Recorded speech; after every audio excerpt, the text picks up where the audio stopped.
কারা করেছে, কতজন করেছে, কিন্তু ফ্যাসিস্টকে তাড়াবার জন্য এই ধরনের বাংলাদেশে কিন্তু আর হয়নি। এই যে এখন যেটা উচ্চকক্ষে ওনারা 10% দাবি করছেন সেটা প্রস্তাবিত, কিন্তু হবে কেন প্রস্তাবিত? এমন একটি অভ্যুত্থানের পরেও যদি আমরা রাষ্ট্র ব্যবস্থাপনাকে কোন নতুন রূপান্তর দিতে না পারি, না চেষ্টা করি, তাহলে কবে হবে? তাহলে এই প্রবাসী কল্যাণ পরিষদের আজকে যে হাহাকার ভিতর থেকে তারা যেটা বললো, সেটা তো যাওয়ার কোনো রাস্তা দেখি না। আমাদের এত বড় একটি অভ্যুত্থান কারা করেছে, কতজন করেছে, কিন্তু ফ্যাসিস্টকে তাড়াবার জন্য এই ধরনের বাংলাদেশে কিন্তু আর হয়নি। লক্ষ লক্ষ মানুষের ঢাকামুখী আগমনের মধ্য দিয়ে যে ফ্যাসিস্ট চলে গেল, তারপরে আমরা নতুন বাংলাদেশ করতে পারবো না, নতুন করে সমস্ত আইন কানুন গুলো গঠন করতে পারবো না, তাহলে ভীষণ ভাবে সেটা কিন্তু একটা আফসোসের বিষয় হয়ে দাঁড়াবে। এবং ভবিষ্যতে আমরা যত ভয়ই দেখাই না কেন, কিন্তু আমরা শিখতে তো চাচ্ছি না।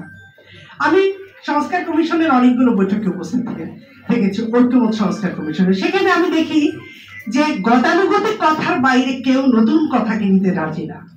এটা বড় আফসোসের বিষয়। তাহলে এই আধুনিক সময়, এই সময় এসে আমরা আমাদের উচ্চকক্ষ হলে কেউ বলছে অর্থ ব্যয় হবে।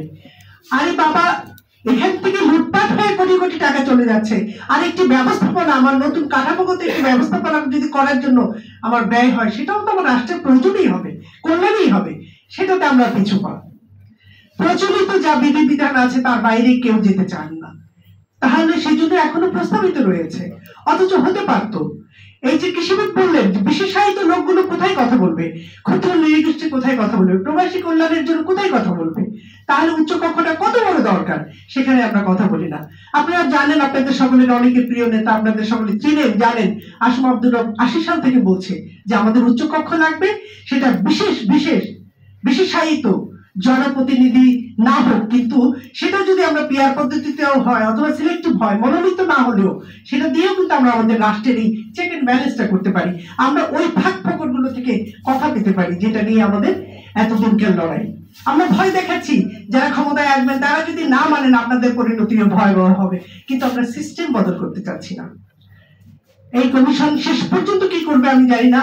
আমি আজকের বৈঠকে যেতে পারিনি, অন্যান্য কাজ থাকাতে। আমি দেখেছি সেখানে তাদের জোরালো পদক্ষেপ নেই। তারা সকলে কি বলছেন, তার সাথে হ্যাঁ হ্যাঁ, তার সাথে না না।